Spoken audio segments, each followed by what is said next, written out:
Hello my dear children, welcome back to online class of English language.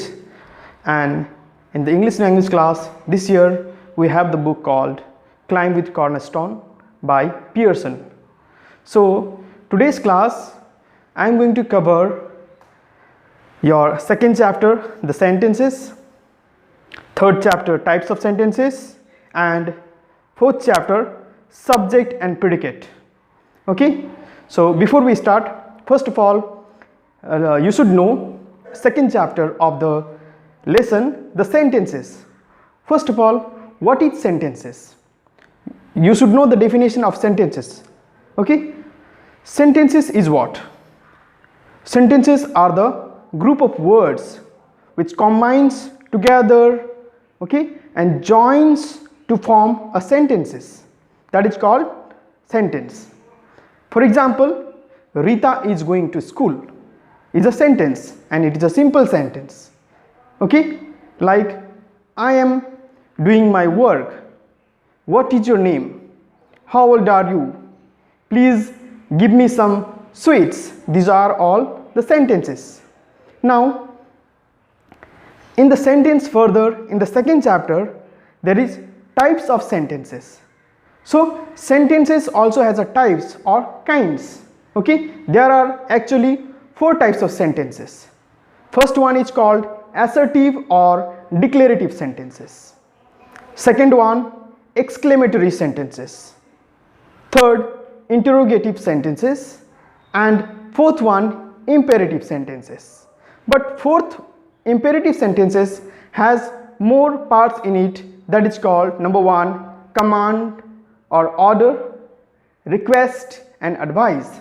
So these are the four types of sentences. Now what I am going to do, one by one I will explain all these types of sentences. So first of all, what is an assertive sentences? Assertive sentence is a simple sentences which simply states a statement. Okay, simple statement. Just now I gave an example, Rita is going to school. It's a simple sentences. Okay, so these type of sentence are known as assertive or a declarative sentences. Next, number two, you have exclamatory sentences. Now what is exclamatory sentences? Exclamatory sentence states strong or the sudden feelings. Okay, for example, suppose you are feeling hot. So when you say it in an exclamatory sentence, what you say? What a hot day it is. Suppose you have a sorrow feeling. If somebody dies, then we use the word like alas, he is no more. An exclamatory sentence should end with exclamation mark, whereas assertive sentence end with full stop. Alright, now next, number three. Number three is interrogative sentences. Interrogative sentence is what?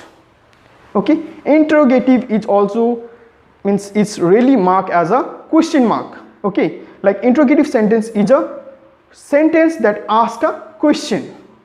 Okay, anything that starts a question mark is a interrogative sentence. Like it starts with when, how, where. Okay, so these are such words which starts with the interrogation.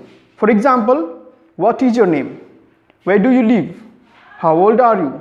So these all starts with WH questions and ends with a question mark. This is called interrogative sentences. Next one, number four, is a imperative sentences. What is imperative sentence now? As I told you, imperative also has a parts, that is command, request or advice. So first of all, know what is imperative sentence. Imperative sentence is a stating of command, request and advice. Now in command, what type of sentence should come? Like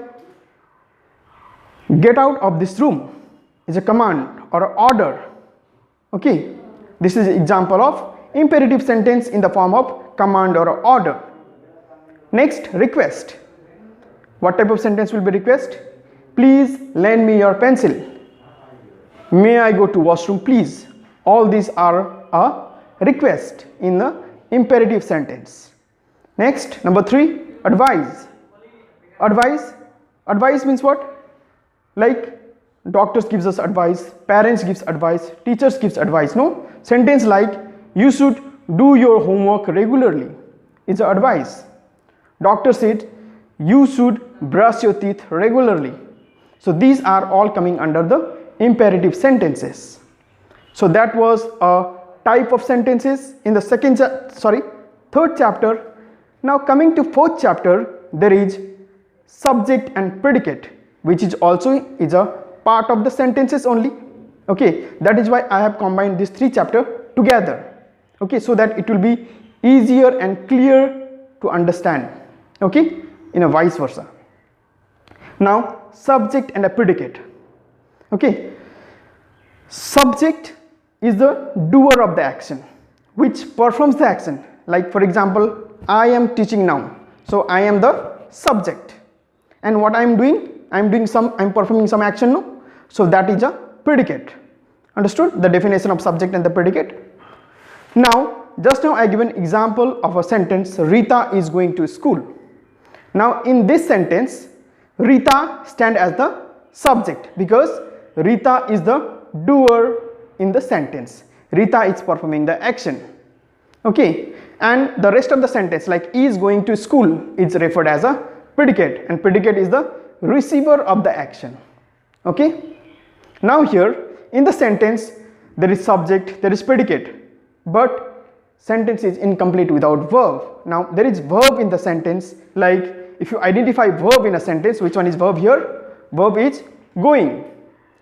Going is the verb, and it comes under the verb called gerund as it is in a ing form. Okay, and there is supported by the helping verb, that is. Okay, so Rita is going to school. So see how the chapter gets combined, okay, to make the chapter clear in one way. All right, so I hope you enjoyed and understood the class. So furthermore, we'll be doing some exercise from this chapter related. Thank you so much. Stay safe, stay home.